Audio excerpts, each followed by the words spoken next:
Super excited about here today. Today's topic on Fresh CFO Fridays. Before I get started on the topic, if this is your first time coming to look at if you're visiting us on YouTube, if you're looking at us on Facebook, Instagram, Twitter, all the other like socials that my team has set up, my name's Chris Ortega. I'm the CEO of Fresh FP&A, and I run a global fractional CFO and advisory service company. Basically, we help businesses transform and scale their finance organization. And so after that, today's topic is the branding playbook, a CFO's perspective. So one of the most important questions that I get asked, and I get a lot of great people, all the conferences globally, all the finance, FP&A, CFO, and fractional CFO leaders that I meet, they always talk about, hey, Chris, you've established a great brand for yourself, whether that's in the business or whether that's personally. So one of the things I wanted to do in this conversation is just give back some key tips. And this doesn't matter if you're building your own business, if you're building your own fractional CFO business, if you're still, working in, corporate. I really want to give you some insights because I think one of the most important things that you could be focused on right now, and it's any stage of your career, right? You could be a CFO all the way down to, hey, Chris, I'm looking at you and I'm still a high school student. Building a personal brand is very, very, very, very important. So that's the topic that we're going to talk about here today. And let's jump right into it, guys. Let's get right into it. I'm this weather's keeping me cold, but I've been on fire all week to have this conversation. So the first thing around building your personal brand or your business brand, which I think is the most important one, is define your voice. I want to talk a little bit more about what that means, but defining your voice, right? I think one of the most important things for everybody to realize is your voice matters, right? I get some people that talk to me and reach out to me. I get CFOs, VPs of finance, directors of FP&A, salespeople, and they're like, Chris, man, like, I don't think what I have to say matters. First off, when you're building your personal brand, get over that. Your voice, your experiences, your talents, the things that you've experienced in your personal life, your business life, your professional life, it matters. So one of the first things that you should do when you define your voice is make sure you leverage the experiences that you've had, right? Looking back over my career, I remember in college, and I won't age myself when I was in college, but it was a long time ago. Not coming up on 20 years yet. Well, I am actually coming up on 20 years. Yeah, I've been 20 years, not since I graduated college, but it's been 20 years since I started college. So that should probably give you a proxy of how old I am. But I remember back in college, one of the first courses that I took was in the Kelley School of Business. And it was actually like a course that was pretty unique because they made us create like a LinkedIn account. And I remember going back and create my LinkedIn back in college. And I was just like, Facebook was like gaining momentum back then. This is how old I am when it comes to Facebook. Who drop in the chat if you remember in Facebook you could poke people. Remember that? That got really weird in college. I won't even talk about how that went. But one of the things we did in this class is like we created a LinkedIn account. And at the time, like social media was still gaining momentum. Facebook wasn't as big. Twitter was definitely not around. Instagram was brewing in somebody's head, right?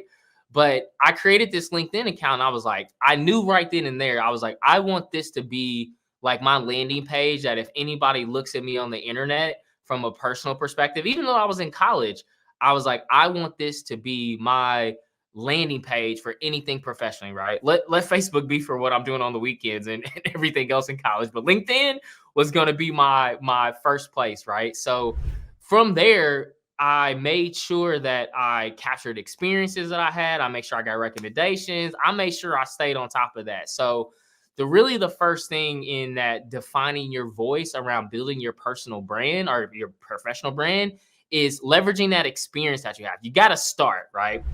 The second thing is when you define your voice, one of the most important things that I think I stay true to myself is I stay true to who I am. Like, how I am on these videos is how I'm going to show up if you see me in real life. This is how I show up when I'm talking with clients. This is how I show up when I talk to partners. This is how I show up when I'm at the gym. Like, I think one of the most important things about defining your voice is stay true to who you are, right? You see, and this is where I have a little like pushback on like social media, because I think social media, you see such of the great like good aspects of everything. One great person told me like social media is just everybody's like highlight reel, right? But I think when you're defining your voice, one of the most important things that you need to be focused on is like making sure it's who you are, right? It's so hard to be something you're not, right? Like, imagine that, like me showing up to these videos and me showing up to conferences, me working with clients, me working with my team globally. If I was like a different person in every one of those, that'd be extremely difficult to manage. So I think when you're defining your voice, make sure you stay true to who you are. And I would say the third element of defining your voice and building your brand is you want to make sure that you're authentic and trustworthy, right? Like I think a lot of times in going throughout my career, and probably it comes a lot from how I grew up, right? Like my first meter of like is like anytime you're developing relationships or like you're trying, it's like trust is such an important place, right? And the thing about trust is it takes so long for you to gain it, but it's so quickly to be lost. So part of that third point of being authentic and true to yourself is like you got to trust your experiences. You got to make sure that you're showing up consistently who you are. And then talking about that defining voice, some kind of pitfalls that I see, I kind of mentioned this earlier. A common pitfall that I see for people that don't get started in building their brand or building their value around that is they're like, Chris, I don't know what to say, right? Find something you're passionate about. You know, for me, I'm passionate about enabling finance, FP&A, CFO, and fractional CFO professionals. I'm passionate about talking about my entrepreneurship journey in building fresh FP&A. I'm passionate about bringing the fresh perspective to finance, right? These are things that I'm passionate about. If you can't tell already, right? It's like, what, Chris? We can't tell you're passionate about that stuff. But find something that you're passionate about, right? And I think that gets over one of those first pitfalls is that, you know, I don't know what to talk about. Leveraging on your passion. Another pitfall that I see about, you know, defining your voice, listen, do not make the mistake of going to go see, you know, it's always good. Like there's always great content creators out there. There's great people that are doing it way bigger levels. Your Mr. Beast of the world, just really great people, right? But I think one of the pitfalls that don't run into is that you may look at that and say, well, this person is like so much, they have way more followers, they have way more likes, comments, all that stuff that really doesn't matter. I don't know if my voice is going to make an impact.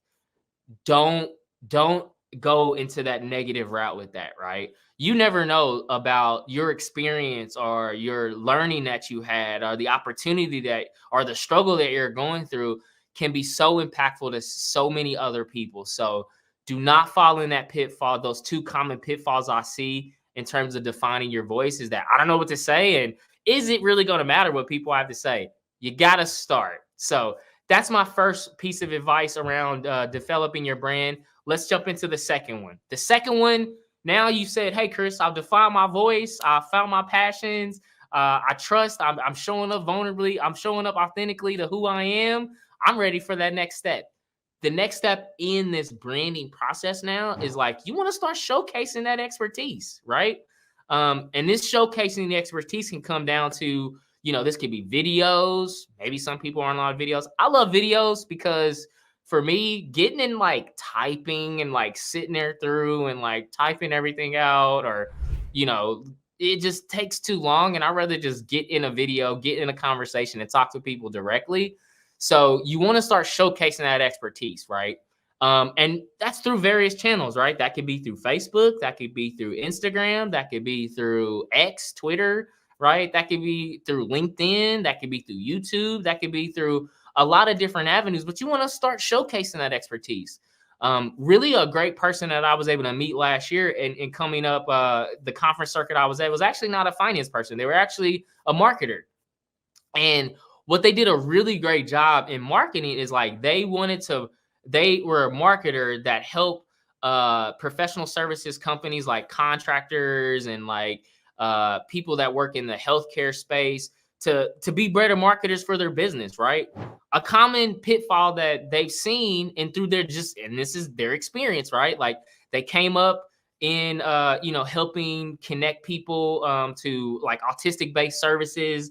They did that. They were RBT, which is a registered behavioral therapist. So like they had that experience, and then one of the pitfalls that they seen was like how these business owners don't do a really good job of marketing their business and marketing their services. So I actually met this person when I was in New York, and one of the ways that she showcases her experiences, and she has a really big following on YouTube. She has a really big following there, and she's like, I love showcasing and giving these pitfalls, right? And I checked out a couple of her videos, and I loved how authentically she was. Like you could tell she's speaking from a place of passion, and she's speaking from a place of expertise, right? And she found her method, she found her audience, she found who she wanted to connect with, and she shared that experience, right? And not only did the thing I really admired about her is, and I'll make sure in the description to drop that channel so you can have that as a good reference of like maybe someone outside of finance that you can see that is doing a really good job of building a great personal and professional brand for themselves. I'll make sure to drop that in the description to this video.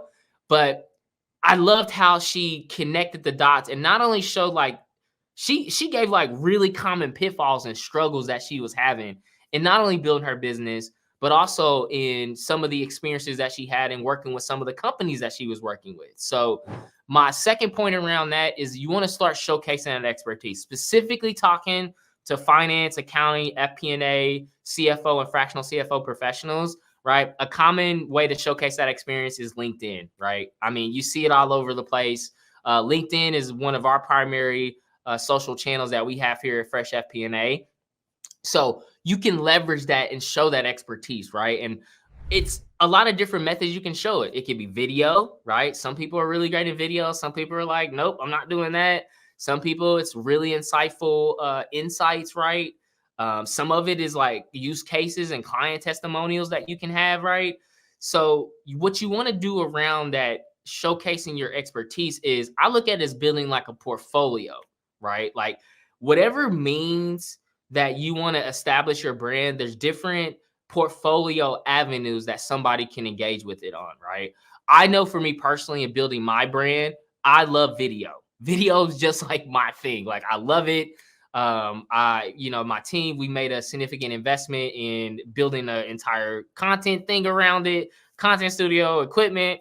I've nerded out in learning like the exposure triangle and apertures and polar patterns. So I've really like dove deep into that. And that's because I want to show my expertise and show that knowledge in the best platform as possible, right? Top quality stuff. So when you're thinking about showcasing your expertise, I'm not saying you have to go like 0 to 100, right? I'm not advising to go make significant amount of investment in audio, lighting, all that equipment, right? But you got to start. You got to start, right?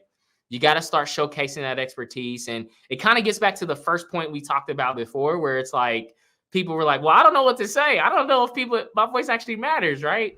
Showcase it, right? I go through LinkedIn, I look at some things and I'm like, I look at learning from everybody, right?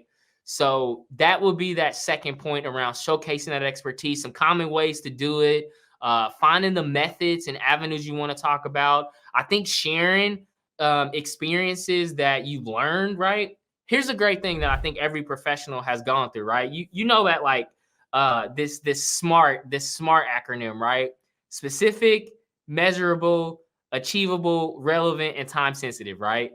Those are great ways to showcase. That's a great framework to use to showcase your experiences, right? Like maybe you were a lot of people are coming out of budgets, and maybe this is your first time or your 1,000th time going through a budget, and you're like, man, I want to share some smart tips for people on my experience in my voice about what I learned from this budgeting process, right? Share it, get it out there, showcase that expertise. And then with this one, some common pitfalls that I see around showcasing expertise is that the first common pitfall that I see is people expect like you look at all this great high quality stuff and you're like, I can never replicate that. and that prevents you from starting to showcase your expertise, right? Like I don't have the super nice 4K 30 frames per second 50 millimeter f.1 aperture setup. Like I don't have that. You got to start, man. So don't let like your like that quality aspect prevent you from releasing some really great information, right? Another pitfall that I see people make in terms of like showcasing their expertise is it kind of starts to feel like it's like, hey, this isn't like a therapy session. Like sometimes it feels that way. Maybe drop in the chat if you feel like my videos sometimes are therapy sessions, right? But you can kind of see like that showcasing of expertise is like it's a very long, and it's like, hey man, can you get to like the specific points? So my point around that pitfall is you don't put structure around it, right? Here's a great tip and this is a simple tip that I've learned, right? I learned this probably when I was in like third grade around paragraphs, right? If you look at, and this is my subtle secret, so for everybody looking at it, you want to know a secret sauce of fresh FP&A. I look at like structures of like how you do a paragraph, right? There's an intro, there's like 3 takeaways, and there's a concluding paragraph. I remember learning that in like English class when I was in like third grade. It was like, hey, if you want to do a really great paragraph, you have the great introduction, you have like, or maybe like a paper, maybe it's not like a paragraph, maybe it's a paper, but you do like an intro, you have like 3 points that either supplement, disagree, or validate with that intro and the hypothesis, and you have a great conclusion at the end. And I'm like, yeah, that's how I'm kind of gonna do everything. So I've literally taken that exact framework and just applied it over to when we share our expertise or things like this. You can go look at this. Here's my challenge. Go look at my last 4 posts on LinkedIn, Facebook, Twitter, Instagram, YouTube, and you'll see that same structure, right? You'll see a great title, you'll see a great intro, you'll see 3 takeaways, and maybe it's a conclusion or a call to action at the end. Super easy, like linear path of how you're going through. That's a great way that you can just start showcasing your experience, right? And from the technology side, shoot it on your iPhone, right? Like shoot on your iPhone, or I'm team Android, so hey, shout out to all those iPhone users that just got USB Type C. We've had that for a long time, so I wouldn't even talk about all the different great things we have with Android, but that could be a great way, right? Like, get your phone out, have a great structure. So those are like 2 common pitfalls I see around sharing your expertise. And again, for that person I was referencing, I'll make sure to drop that in the description so you can see that person's how they're building their personal brand and how they're showcasing their experience, right? And how they're showing up. So those are the first 2. The third one I want to jump into is this is probably after you've, in that first step, you define your voice, you found your most authentic truth, right? You overcome some of those pitfalls around it, and you're like, Chris, I found my voice. I know what I'm passionate about. I know how I want to talk about. Then you go into, now you're starting to showcase that expertise. You're starting to use some of those different channels, right? You're building a portfolio of now of you sharing your expertise. You found great ways and great mediums of how you want to share. And I gave you a great framework of how you want to position that. The third piece around building your professional brand, you want to engage with your audience, right? So for us at Fresh FP&A, engaging with my audience, and this has always been like a focal piece for me, is I want to go meet people where they are, right? So last year we went to, I can't tell you how many different conferences we went to last year, but I just love being face to face and like right around with people, connecting with people, engaging with them, having topics. There's so many people that I meet where they're just like, they meet me and they're just like, Chris, man, like I see how you are on maybe LinkedIn, and I see you at this conference, and it's so awesome to finally meet you. And who you are on LinkedIn and all your different avenues is exactly the person how you show up. And for me, like that's like a pat in the back. That's like, hey man, we're doing. Shout out to Fresh FP&A marketing team. It's not just me. It's an entire team of people that are helping me do all this great stuff. So first and foremost, I want to let everybody know it's a complete team effort around that. But that engagement is important, right? And I always like the engagement aspect of it from like a curiosity perspective, right? Like I always like to learn and I like to engage from like my community and learning from other people. I think that's one of the best ways to engage with your audience is like from a curiosity perspective. Like, how are you doing these things? Like, what are some challenges that you've seen, or what are some opportunities that you found, or what are some quick hacks that tips and tricks that you know, right? You want to make sure that you engage, right? You want to make sure people feel like it's not just, hey, this is Chris Ortega, and he's not a person that I could feel like I can have a conversation over coffee with, right? The other way that you want to do it is when you're engaging your audience, it's in that it kind of dovetails off of that second point, right? If you're engaging with your audience through like video, right? Or if you're engaging with your audience through blog posts or whatever other like content avenue streams that you have, right? You want to meet them where they are, right? So a lot of times, some of the best, and this is, I'm going to be selfish, some of the best ideas and best topics that I've engaged with or talked about, I've actually found it from engaging my audience, right? And that's engaging maybe through the comments, maybe that's engaging through messages, that's maybe engaging through our newsletter, which, you know, go check out freshfpna.com, scroll down to the bottom. There should be a subscription, drop in your email. You'll be part of our newsletter. That's a quick and easy way. I'll drop a link right here so you can see exactly how to subscribe, but that could be a great avenue, right? So finding different ways to engage and meet your audience where they are, right? Some people, for me, I love, like I said, the first point, I love meeting people, being face-to-face with people. There's nothing that gets away from that, man. I know this whole hybrid thing and remote and all here, but there's nothing that beats sitting across from somebody and just meeting them and learning their story and, you know, how you can help them, how you can help support them. So it's finding those different channels, finding those different mediums to engage, right? The other way that you can engage with your audience too, from building a brand perspective is, you know, if you say, all right, I know my brand, I know my audience is like my audience that I love engaging with, global fractional CFOs, FP&A, finance, professionals globally, right? That is my audience. That's my tribe. That's my people, right? So I'm meeting them at the conferences that they're at. I'm meeting them in the, you know, the micro super engaging events, the little micro events. I'm meeting them in terms of like webinars and podcasts. I'm meeting them in terms of videos that I'm doing. So that engagement aspect, you want to make it feel like it's a community, right? When your brand not only feels like it's just you, but now people start to feel like they're part of a community of other professionals, that is really, really, really top quality brand building right there, right? So, and similarly to some of the other three that I mentioned, some common pitfalls that I see engaging with your audience is you leave it very like, maybe you get an engaging comment, you're just like, hey, thank you. Well, like that may be a missed opportunity, right? Maybe it's like, hey, thank you so much. I appreciate that. Why was that valuable for you, right? And a great mentor told me this, right? Is there's nothing wrong in like seeking feedback on stuff, right? I want to make sure that I'm producing high quality, really great content for finance, FP&A, CFO, and fractional CFO professionals. So I like getting feedback, right? I get people that message me, I get people that email me, I get people that send me LinkedIn messages and they're like, "Hey Chris, I really like that video. It was really insightful." And I'm like, "Awesome.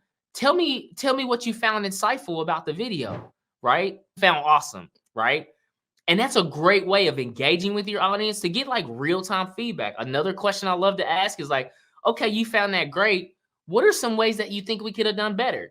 Like, was the topics clear enough? Was the topic interesting enough?" Like, engaging your audience to make it a two-way street, right? Where you're getting feedback on what you could do better, what you're doing well. And then also they feel part of that. It kind of builds that community aspect. So that's a common pitfall that I see is the engagement that you have is not as depth and it's not as enriching in terms of like the audience that you're you're engaging with and you're targeting towards. The second pitfall that I see around engaging your audience is you don't have it as a place of like, okay, how can I engage with Chris, right? Like, is it through like messages? Is it through like email?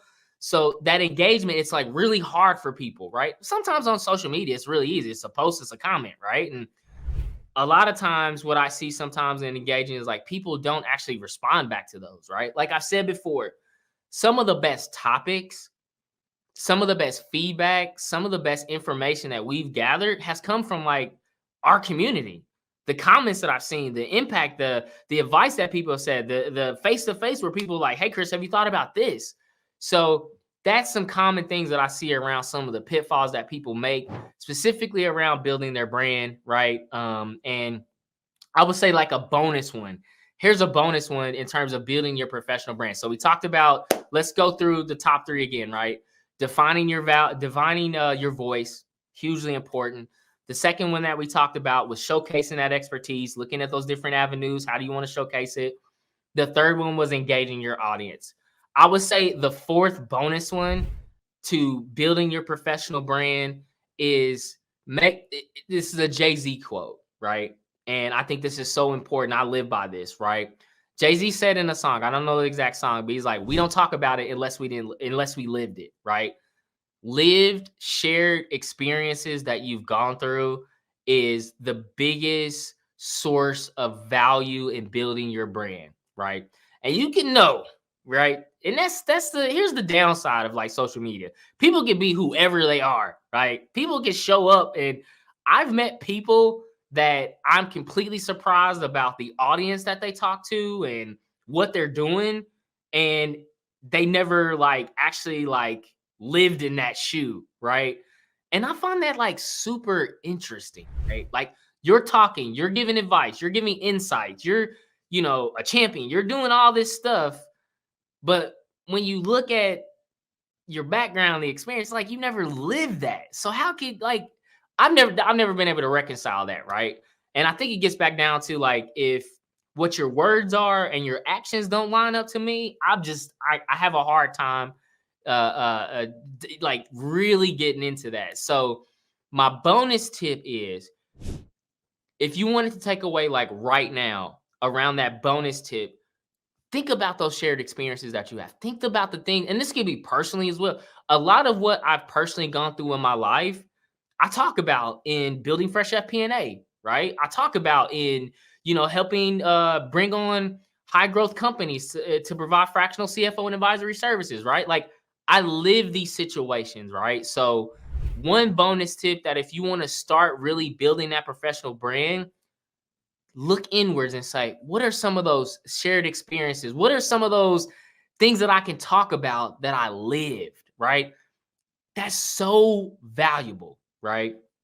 It's so valuable because that lived experience you learned, you probably have some ways as you look back, you could have done it better, right? I have plenty of those. I have plenty of lessons learned.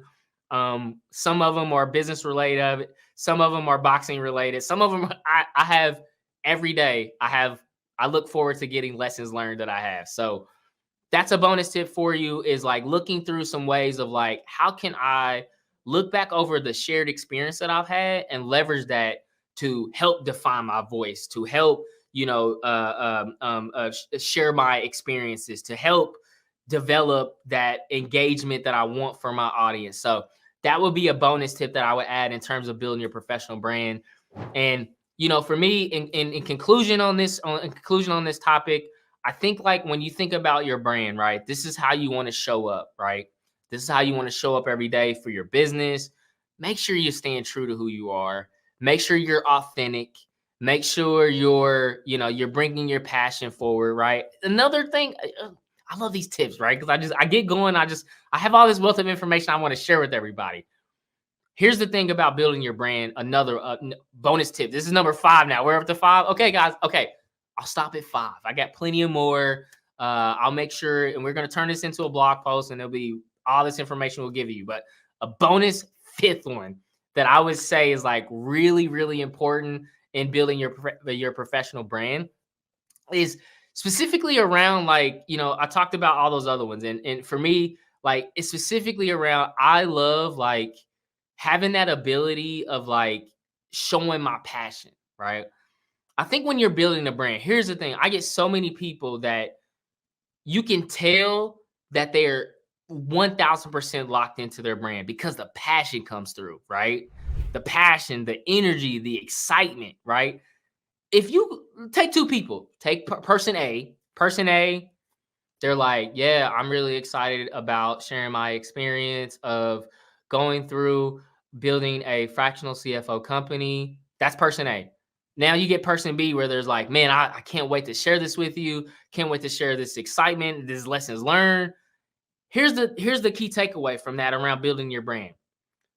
If you're not passionate internally about the brand you're building, and if you're not passionate about the voice that you're projecting, if you're not passionate about the experience you're sharing, if you're not passionate about engaging the audience that you're targeting, how can you expect somebody else to be passionate about it, right? Like that always, you look at some of the best brands in the world and some of the maybe like thought leaders in the world, and you see them talk, you can just see that passion that they have. You can see that fire, right? Shout out to Vegeta over there. You can see that Super Saiyan aura that goes around them, right? That's a bonus tip number 5. Make sure you're passionate about your brand, because if you're not passionate about your brand, how can you expect somebody else to be? So, hey, hope you enjoyed this Fresh CFO Fridays. If you've got a lot of value from this video, make sure if you're over on YouTube, hit that like button, hit that subscribe button. That way you don't miss any future Fresh CFO updates or any videos that we're doing. Now that I'm home and I'm not traveling, we're going to be posting out a lot more. Again, thank you so much for taking time out of your Friday. I hope you guys all have a great weekend. If you're in the Midwest or if you're anywhere in the United States right now, try to stay warm. Playoffs are this weekend. Let's go Ravens. That's my team I'm going for. I love Lamar Jackson and everything that they're doing. So hope you have a great weekend. And as I always end, keep pushing, never settle, and the best is yet to come. Let's get it, everybody. Hey, thank you so much. Have a great weekend. Keep it fresh.